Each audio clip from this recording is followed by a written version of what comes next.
अक्सर आप ये शब्द सुनते ही रहते होंगे। कौन से ऐसे वर्ड्स हैं? Patents, copyrights, trademark and goodwill. ये वो वर्ड्स हैं अक्सर स्टूडेंट्स को कंफ्यूज भी करते हैं कि ये क्या होते हैं।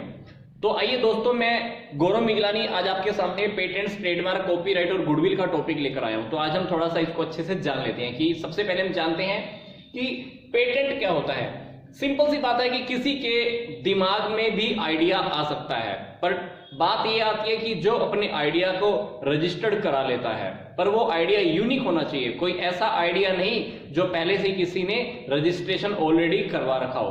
तो आइडिया किसी के भी दिमाग में आ सकता है, पर अगर आपका वो आइडिया यूनिक है और अगर आप उस अपने आइडिया को, अपनी उस इन्वेंशन को, अपने उस नए आविष्कार को जब आप रजिस्ट्रेशन करवा लेते हो, तो इस रजिस्ट्रेशन की इस प्रोसेस को हम बोलते हैं पेटेंट करवाना। तो पेटेंट करवाने के बाद क्या होता है, गवर्नमेंट के साथ आपका एक एग्रीमेंट होता है। ये एग्रीमेंट आपको ये बताता है कि आपको एक मोनोपोली मिल गई है। आप वो प्रोडक्ट, उस इन्वेंशन के ऊपर काम आप खुद ही कर सकते हो। इसके अलावा अब किसी को भी, आपके अलावा अब किसी को भी इसकी परमिशन नहीं है कि वो प्रोडक्ट और कोई बना सके। तो फिक्स टाइम तक, एक फिक्स टाइम तक कोई भी ना तो आपका उस इन्वेंशन को क्रिएट कर सकता है, ना उस इन्वेंशन के ऊपर काम कर सकता है, ना ही उस इन्वेंशन को कोई और सेल कर सकता है। उस प्रोडक्ट को सेल भी नहीं कर सकता है। अब बात आती है कि अगर कोई इस प्रोडक्ट को या इस प्रकार की इन्वेंशन के ऊपर काम करना चाहे तो क्या? तो अगर वो इस प्रकार की इन्वेंशन पर अगर कोई पर्सन काम भी करना चाहता है तो उसको इन्वेंटर से क्या लेना पड़ता है? लाइसेंस लेना पड़ेगा और उसको एक रॉयल्टी पे करनी पड़ेगी। रॉयल्टी क्या होती है? एक फीस होती है। किसको पे करनी है? इन्वेंटर को पे करनी है। किसने पे करनी है? जो इसके ऊपर काम अब करना चाहता है, उस प्रोडक्ट को सेल करना चाहता है। तो वर्ल्ड ट्रेड ऑर्गेनाइजेशन WTO के अकॉर्डिंग 20 साल का पेटेंट प्रोवाइड किया जाता है। 20 साल के बाद कोई भी इस प्रोडक्ट को अब इसके ऊपर आविष्कार कर सकता है, वो इस आइडिया के ऊपर काम कर सकता है, पर 20 साल तक इसके ऊपर अधिकार, राइट किसका है? जिसने इन्वेंशन किया है। अब बात आती है कि पेटेंट्स की कितनी टाइप्स होती हैं। सिंपल सी बात है कि पेटेंट्स के 3 टाइप है। पहला है यूटिलिटी पेटेंट, दूसरा है डिजाइन पेटेंट, तीसरा है प्लांट पेटेंट। यूटिलिटी पेटेंट क्या होता है? जैसे मशीन का कोई डिजाइन है, या किसी प्रोडक्ट का रॉ मटेरियल है, या किसी प्रोडक्ट की कंपोजिशन का कोई आइडिया है, या किसी इनमें से किसी को भी इंप्रूवमेंट करने का कुछ भी ऐसा है, तो अगर आप उसको पेटेंट करवा लेते हो तो पेटेंट आपको एक सिक्योर कर देता है। तो सिक्योर किसी चीज का हो सकता है? फाइबर्स का, ऑप्टिक्स का, कंप्यूटर हार्डवेयर का और मेडिसिन। ये सारी की सारी किसमें आती हैं? यूटिलिटी पेटेंट्स में आती हैं। फिर बात आती है कि डिजाइन पेटेंट। डिजाइन किसी चीज का हो सकता है? किसी भी प्रोडक्ट का डिजाइन हो सकता है। फॉर एग्जांपल मोबाइल का डिजाइन, बाइक का डिजाइन, किसी भी कार्टून कैरेक्टर का डिजाइन।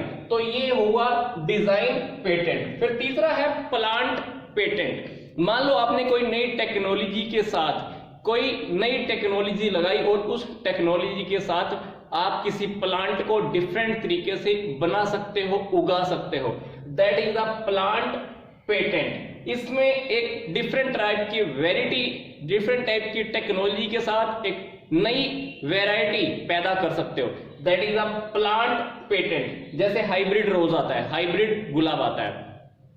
अब बात हमारे सामने ये आती है कि हम किस प्रकार का पेटेंट नहीं करा सकते हैं। सिंपल सी बात है, हम पेटेंट किसका नहीं करा सकते हैं? पहली बात है रूल ऑफ नेचर, जैसे हवा का बहना, हवा का चलना, ग्रेविटी का नियम, ग्रेविटी का सिद्धांत है, हम इसका पेटेंट नहीं करा सकते हैं। फिर दूसरा है नेचुरल चीजें, नेचुरल थिंग्स का भी आप पेटेंट नहीं करा सकते हो, जैसे मिट्टी, पानी, इसका भी आप पेटेंट नहीं करा सकते हो। फिर तीसरा क्या है? एब्स्ट्रैक्ट थिंग्स हैं जिसका आप पेटेंट नहीं करा सकते हो। वो क्या है? जैसे मैथमेटिक्स के रूल्स है, कोई फिलोसफी है, तो आप पेटेंट इसका नहीं करा सकते हो। तो पेटेंट किसका कराया जा सकता है? बात ये आती है, पेटेंट वो कराया जा सकता है जो बिल्कुल यूनिक आइडिया हो, यूनिक इन्वेंशन हो, और जो बिल्कुल डिफरेंट हो, और जो दावे पर बिल्कुल खरा उतरता हो, जो यूजफुल हो। एक ऐसी इन्वेंशन, एक ऐसा आइडिया जो पहले कभी ना बनी हो, जो पहले से बिल्कुल डिफरेंट हो। ऐसा नहीं है कि मान लो आपके पास एक मेडिसिन है, आप मेडिसिन के अंदर उस गोली का साइज बड़ा या छोटा करके या उसमें कोई नई चीज ऐड करके उसको पेटेंट करवाओ, आप नहीं करवा सकते हो पेटेंट। पर आपको क्या करना है, बिल्कुल डिफरेंट टाइप का आइडिया क्रिएट करना है जो यूजफुल भी होना चाहिए और यूनिक भी होना चाहिए, जो बिल्कुल भी कभी ना बना हो, तो आप उसका पेटेंट करा सकते हैं। अब हम बात करते हैं कॉपीराइट के बारे में। सिंपल सी बात है कि आपके पास जो भी बुक पढ़ रहे हो आप घर पे या कोई भी बुक है, उस बुक का सेकंड या थर्ड पेज आप अंदर से खोलकर देखिए, उसमें लिखा होगा कॉपीराइट, और उसके पास आसपास ये सिंबल भी बना हुआ मिलेगा, सी के ऊपर एक सर्कल, मींस वो जो बुक है कॉपीराइट के अंडर में है। और कॉपीराइट का मतलब होता है कि आप पब्लिशर या ऑथर की परमिशन के बगैर उस बुक का कोई भी पार्ट, इवन फोटो कॉपी भी नहीं करा सकते हो, ना उसकी आप ऑडियो जनरेट कर सकते हो, ना आप उसकी वीडियो जनरेट कर सकते हो। उस बुक का कोई भी पार्ट आप फोटो कॉपी अगर करवाते भी हो तो वो भी पब्लिशर की नजरों में, उस बुक के राइटर या ओनर की नजरों में एक वो इलीगल काम होता है, वो आपके ऊपर केस भी फाइल कर सकता है। तो कॉपीराइट क्या है? कॉपीराइट को ओनर को कुछ एक्सेप्शन के साथ काम का इस्तेमाल करने का राइट देता है। जैसे मान लो एक ऑथर ने बुक लिखी, तो उसने पब्लिशर को राइट दिया कि तू मेरी बुक को पब्लिश कर सकता है, पर मेरी परमिशन के साथ ही। जितनी फोटोकॉपी निकालनी है, जितनी पब्लिश करनी है, तो वो मैं ही बताऊंगा। वो उस बुक का ऑथर, उस बुक को राइट करने वाला पब्लिशर को बताता है कि बुक्स कितनी पब्लिश करनी है।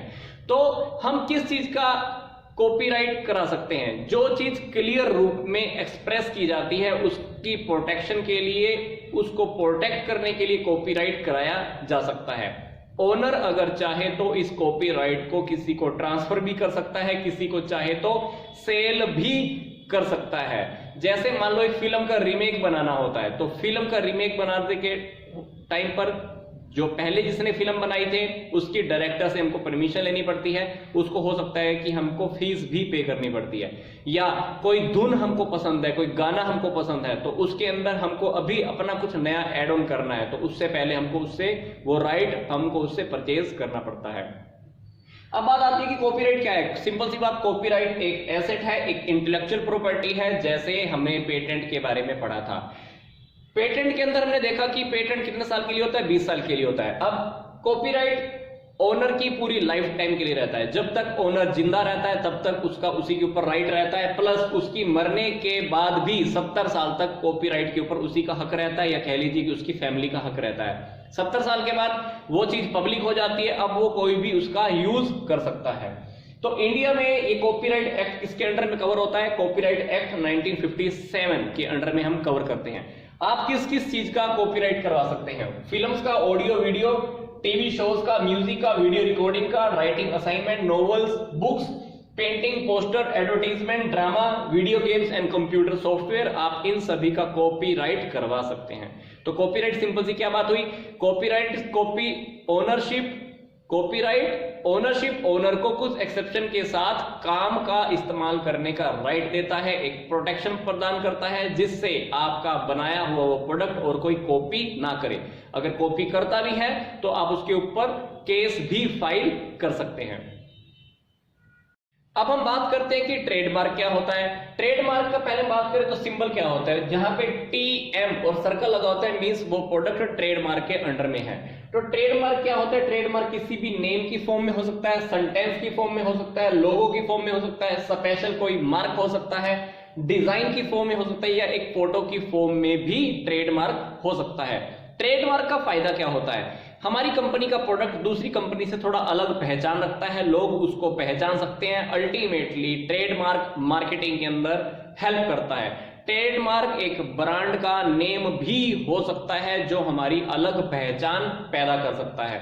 जैसे आपने देखा होगा कि एप्पल का अलग से एक ब्रांड नेम है, अलग से एक सिंबल भी है, that is also a trademark. Samsung, Nokia, Jio company का आपने देखा होगा एक डिफरेंट सा सिंबल है। SBI बैंक का एक सर्कल सा है और नीचे से थोड़ा सा पार्ट कट है, दैट इज द SBI का सिंबल।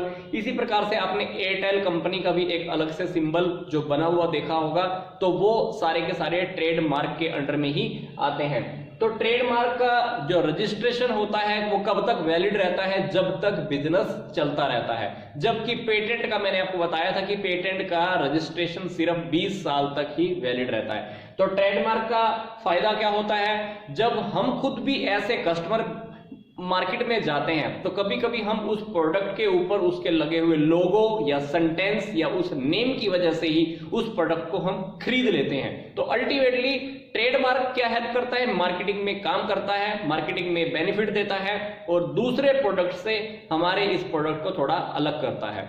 तो आई होप ट्रेडमार्क का टॉपिक आपको अच्छे से समझ में आ गया होगा। तो गुडविल का टॉपिक आप नेक्स्ट वीडियो में अच्छे से समझ पाएंगे कि गुडविल क्या होती है और गुडविल की क्या टाइप्स हैं। तो यहां तक का वीडियो देखने के लिए आप सबका बहुत बहुत धन्यवाद।